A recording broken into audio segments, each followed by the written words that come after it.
You've shared loads of kind of great tips with us, and it's nice to hear how somebody else came up with their values kind of from like the starting point. And, you know, you really talked us through how things were important to you on a personal level before you ever thought to incorporate them into your business. And it sounds like values, even if they weren't quite as front and center when you started, have really helped to shape your business and grow it to where it is today. Definitely.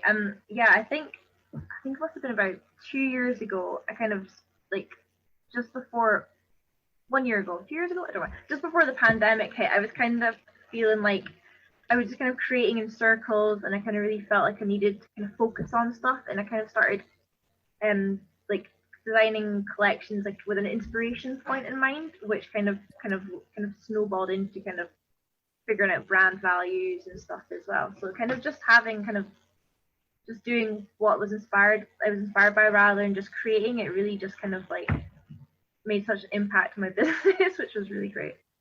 No, that's great. And I think, you know, you've brought something up a couple of times here about like, you know, sitting down and thinking about these things and planning them.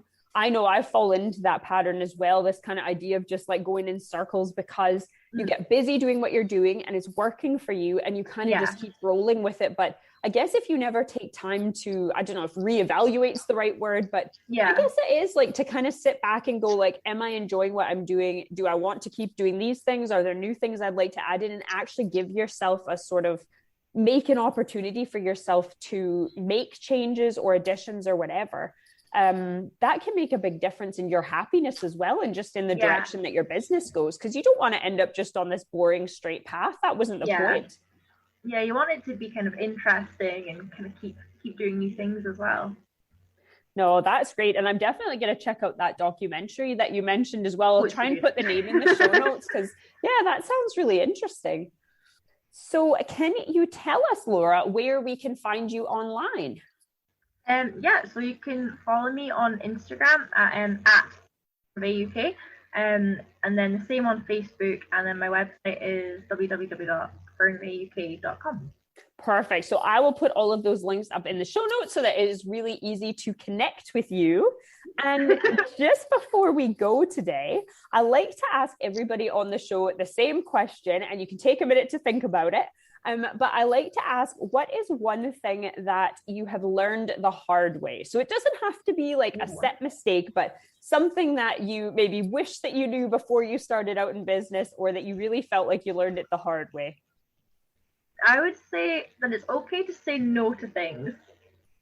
I am very much one of those people who will say yes to everything and then get very quickly overwhelmed and freak out a little bit. So I've definitely learned that the hard way over many years of saying yes to too many projects that perhaps I shouldn't have said yes to, and then not giving them my like full attention that I feel like they should have deserved, and then kind of getting a bit overwhelmed. Now I kind of pick and choose projects, which definitely works a lot easier on my stress levels.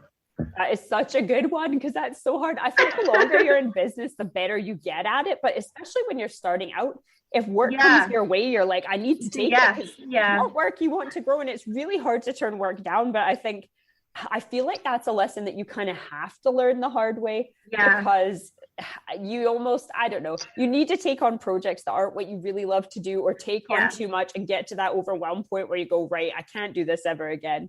And you might still do it one or two more times, but you try not to. I feel like just because it's a good opportunity doesn't mean it's the right opportunity, like at that moment in time. Like things will always come up, and it's finding out when the right time for them is. Well, that is great advice. So thank you so much, Laura. Like I said, links in the show notes. So please go and check her Instagram and website out if you haven't already. And thanks for joining us and sharing all that insight. Fun. That is all for today's episode. Thanks so much for tuning in. I hope that you found lots of inspiration and some new ideas there.